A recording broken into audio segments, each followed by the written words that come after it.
Hello बच्चों, आज हम करेंगे इकोनॉमिक्स में आगे। हम लोग आज कंपेयर करेंगे स्टेट्स को। क्या करेंगे?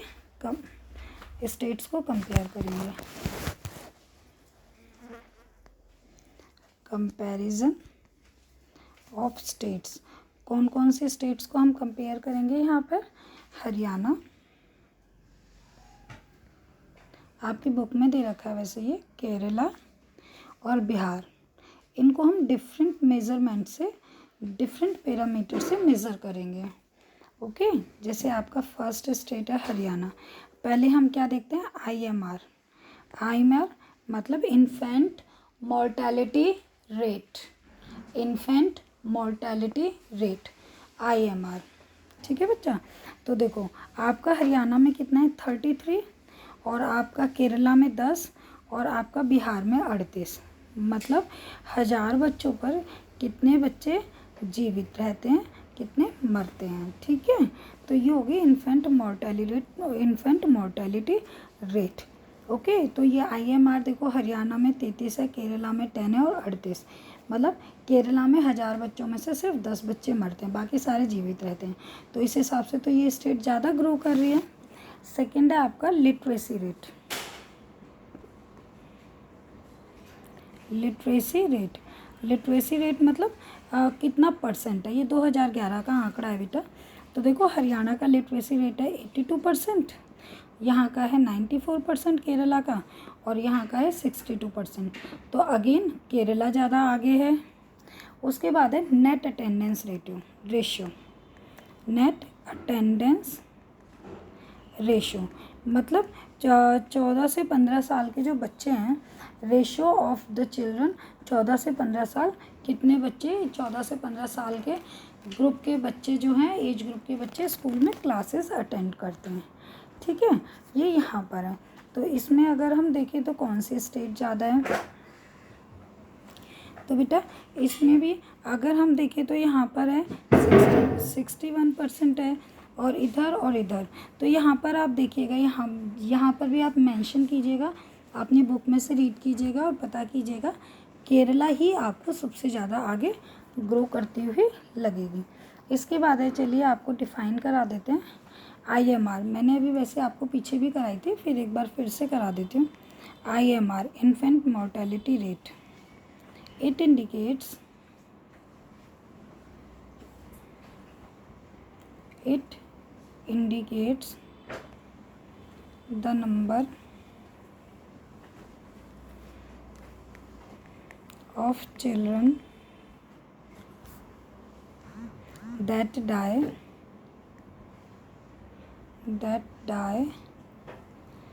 before the age of 1 year, before the age of 1 year, 1 साल और उससे पहले मर जाते हैं, as a proportion of 1000 lives, 100 बच्चों में से। ठीक है, live children born in that particular year, कि एक वर्ष में 1000 बच्चों में से कितने बच्चे 1 साल के भीतर मर जाते हैं, उनको बोलते हैं हम लोग इन्फेंट मोर्टेलिटी रेट। इसके बाद है आपका second literacy rate.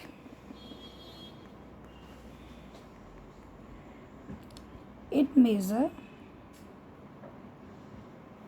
The proportion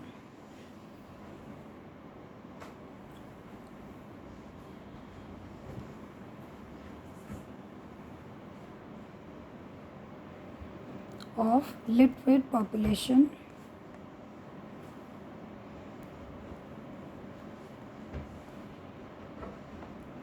in the age 7 and above age group. 7 साल और उससे ऊपर के जो बच्चे होते हैं वो कितनी जनसंख्या पड़ी हुई है। और अडल्ट लिटरेसी रेट जिसमें 15 साल और उससे ऊपर के व्यक्ति आते हैं, कल कराई थी मैंने। उसके बाद आपकी नेट अटेंडेंस रेशियो, इसको थोड़ा ध्यान से देखिएगा। Net attendance ratio.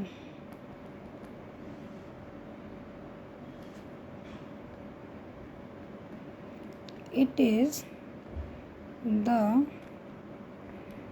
total number of children of age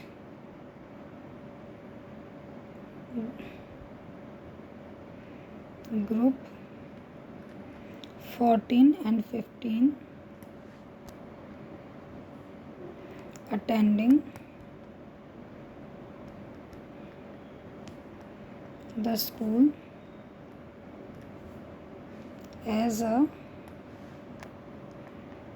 percentage of total number of children in the same age group. देखो नेट अटेंडेंस रेशियो क्या है बेटा, 14 से 15 साल के टोटल बच्चे मान लो स्कूल के अंदर है 300 और उसमें से बच्चे कितने आते हैं, अटेंडेंस रोज़ बच्चे कितने आ रहे हैं, 100 बच्चे आ रहे हैं. तो नेट अटेंडेंस रेशियो क्या होगा 100, क्योंकि 100 आ रहे हैं टोटल नीचे और इंटू 100. 0 से 0 कट गया. अब यहाँ पर इसको काटेंगे तो 3313 ये आपका नेट अटेंडेंस रेशियो हो जाएगा. इस तरीके से निकालते हैं. समझ आया नेट अटेंडेंस रेशियो का मतलब. इसके बाद आपका नेक्स्ट टॉपिक आता है पब्लिक फैसिलिटीज़.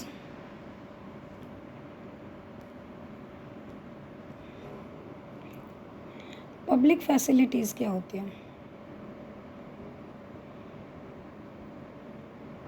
द सर्विसेज, ये इसकी डिफाइन है, the services provided by the government to the citizens. जैसे हमारे को हॉस्पिटल्स मिले हुए हैं, गवर्नमेंट स्कूल्स मिले हुए हैं, तो ये क्या हो गई हमारे को सरकार ने दे रखी है, तो इसको क्या बोलेंगे, पब्लिक फैसिलिटी. अच्छा इसका देखो एक पॉइंट ये है, money in your pocket, money in your pocket cannot buy pollution free environment. देखो बेटा पब्लिक फैसिलिटीज़ अच्छा होना क्यों ज़रूरी है, मेडिसिन्स, ये उसका आंसर है, medicines, public transport, water etcetera. Public facilities का अच्छा होना ज़रूरी क्यों है, क्योंकि बेटा आपके हाथ में पैसा है तो आप अपने लिए कुछ खरीद सकते हो, अपना सोफ़ा खरीद सकते हो, एप्पल का फ़ोन खरीद सकते हो. लेकिन जिस एरिया में आप रहते हो, जिस कंट्री में आप रहते हो, अगर उसके अंदर पॉल्यूशन ज़्यादा है तो क्या आप अपने लिए पॉल्यूशन फ्री एनवायरनमेंट ले सकते हो. या फिर इसका सबसे बड़ा एग्जांपल अगर हम देखें तो अभी देखो हमारे देश में बहुत अमीर अमीर लोग रहते हैं, लेकिन जब वह रोड पर उतरते हैं तो उनको भी मास्क लगाने की ज़रूरत पड़ती है, जबकि एक जो गरीब है रेडी वाला उसको भी मास्क लगाने की ज़रूरत पड़ रही है. क्यों, क्योंकि खुद को कोविड-19 से बचाना है. इसका रीज़न ये है कि उन लोगों के पास पैसा बहुत है, लेकिन वो लोग एनवायरनमेंट अच्छा नहीं खरीद सकते. इसलिए पब्लिक फैसिलिटीज़ अच्छी होनी बहुत ज़्यादा ज़रूरी है. मैंने आपको लास्ट टाइम भी बताया था जब ये चैप्टर पढ़ा रही थी कि बेटा आपके पास गाड़ी कितनी भी महंगी हो, लेकिन जब तक रोड अच्छी नहीं होंगी तो गाड़ी का आप क्या करोगे. ठीक है, तो आपको आई होप दैट ये बात समझ आई होगी. उसके बाद है आपका नेक्स्ट पॉइंट BMI. BMI का मतलब क्या है, बॉडी मास इंडेक्स. इसको हम क्या किस लिए यूज़ करते हैं, फाइंड नरिशमेंट लेवल.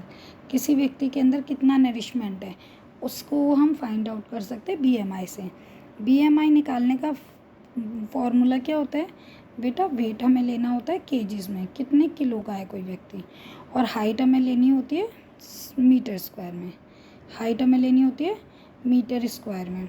ठीक है, जैसे सपोज़ मेरा वेट लगा लो, हम लोग लगाते हैं कि चलो 60 60 मेरा वेट है और मेरी हाइट क्या है, 1 मीटर की है, तो 1 मीटर का स्क्वायर है, तो क्या हो जाएगा 60, 1 मीटर का स्क्वायर यानी 1 इंटू 1, तो 60 डिवाइडेड बाय 1। ओके, तो मेरा कितना वज़न हो गया, 60 किलो हो गया। अब हमें ये देखना है कि ये ठीक है या मतलब मैं ज़्यादा हूँ या कम हूँ, मतलब मैं ओवर वेट हूँ या मैं माल न्यूट्रिशन के शिकार हूँ, अंडर नरिश्ड हूँ या मेरा न्यूट्रिशन ज़्यादा है, मतलब मैं मोटी हूँ या पतली हूँ, अंडर वेट हूँ या ओवर वेट हूँ। तो उसका कैसे हम निकाल सकते हैं, उसके लिए होता है अगर BMI आपका लेस देन 8.5, ठीक है, अ पर्सन,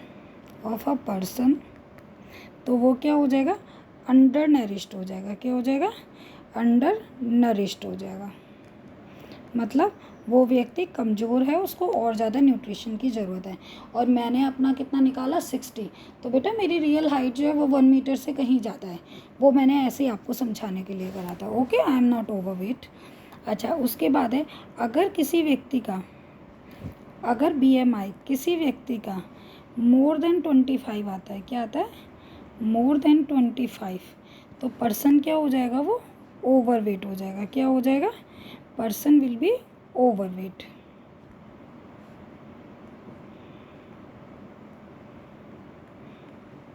अच्छा, इसके बाद एक PDS, एक नई टर्म है आपके लिए, PDS का मतलब है पब्लिक डिस्ट्रीब्यूशन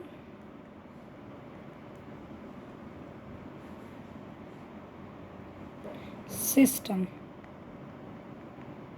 ये क्या कर रहा है, is improving health and status,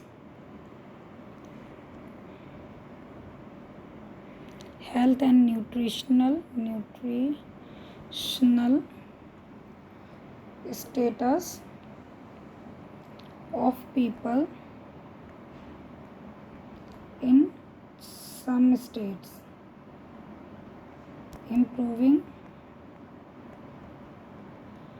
their BMI। कुछ स्टेट में PDS सिस्टम काम कर रहा है, पब्लिक डिस्ट्रीब्यूशन सिस्टम काम कर रहा है, जो उस स्टेट के लोगों का थोड़ा सा BMI इम्प्रूव कर सके। ठीक है बच्चा, उसके बाद आता है आपका लास्ट टॉपिक है इसका, वैसे तो क्या है ये, सस्टेनेबल डेवलपमेंट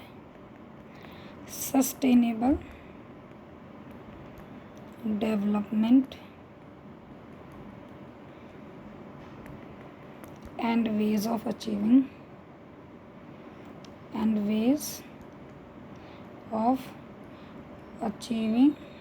इट। तो बेटा ये हम 6 क्लास से पढ़ते आ रहे हैं। सस्टेनेबल डेवलपमेंट क्या है, वो डेवलपमेंट जो कि हम अभी अपनी ज़रूरतों को पूरा करके और अपनी फ्यूचर जनरेशन्स के लिए भी कुछ बचा के रखें, तो उसको कहते हैं सस्टेनेबल डेवलपमेंट। अब इसकी डिफ़ाइन देख लेते हैं, ये ज्योग्राफी में भी आएगा बेटा आपके लिए। सस्टेनेबल डेवलपमेंट डिफाइन है, development in consideration with future and nature। Consider करेंगे इसमें फ्यूचर को भी और नेचर को, कि किस प्रकार से कंसीडर करेंगे, सच डेवलप कि हमारी भी ज़रूरतें पूरी हो जाए और हमारी फ्यूचर जनरेशन्स के लिए भी चीज़ें पूरी पड़ जाएं। Such development meets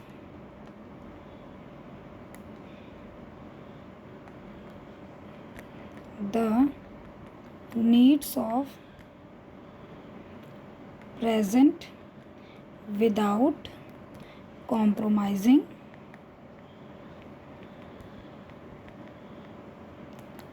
ability of future generation। कि अभी तो हमारी ज़रूरतें पूरी हो जाएं हमारी प्रेजेंट जनरेशन की, और फ्यूचर जनरेशन को भी कोई भी कॉम्प्रोमाइज़ ना करना पड़े अपनी ज़रूरतों को पूरा करने के लिए। टू मीट देयर नीड्स, उनकी ज़रूरतें भी आसानी से पूरी हो जाएंगी, इनकी हमारी फ्यूचर जनरेशन की। अब बेटा इसका है वेज टू अचीव, कैसे हम इनको कर सकते हैं। तो आपको पता है चीज़ों को बचाकर, पेट्रोल वगैरह का ज़्यादा यूज़ ना करके, वही सब पॉइंट्स हैं इसके अंदर भी। पहला है प्रॉपर यूज़ करेंगे साइंटिफिक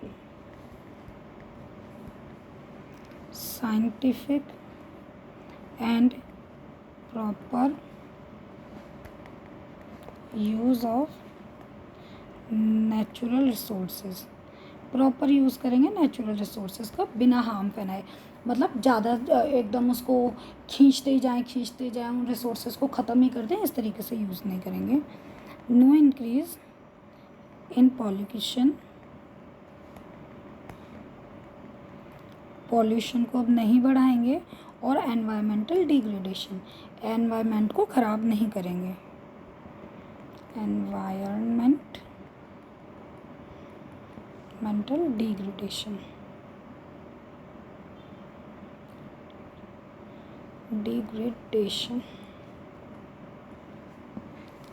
थर्ड है इसका प्रोटेक्शन करेंगे हम फ्लोरा और फोना की, protection of flora and fauna from human exploitation. देखो इंसान सबसे खतरनाक प्राणी है इस धरती पर, एक्सप्लॉयटेशन, ठीक है, वही सब कुछ गंदा करता है, वही लूटपाट मचाता है, तो उससे बचाएंगे फ्लोरा और फोना को। फ्लोरा हमारे पेड़ पौधे, फोना हमारा वो जानवर वगैरह। मोरल यूज़ ऑफ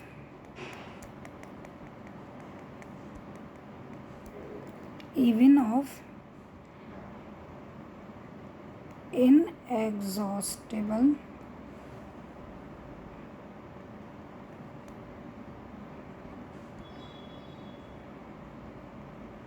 बेटा हमें जो इनएग्जॉस्टिबल रिसोर्सेज हैं, मतलब कि जो साधन जल्दी से ख़त्म नहीं होंगे, जैसे आपकी हवा है, आपका पानी है और आपकी सनलाइट है, इसका भी हम एक तरीके से इस्तेमाल करेंगे। ये एक नया पॉइंट है।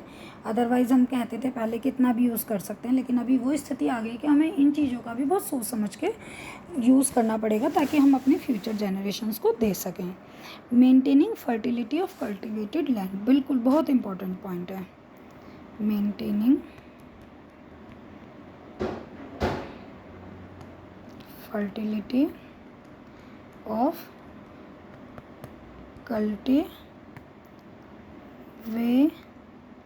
कल्टिएबल लैंड,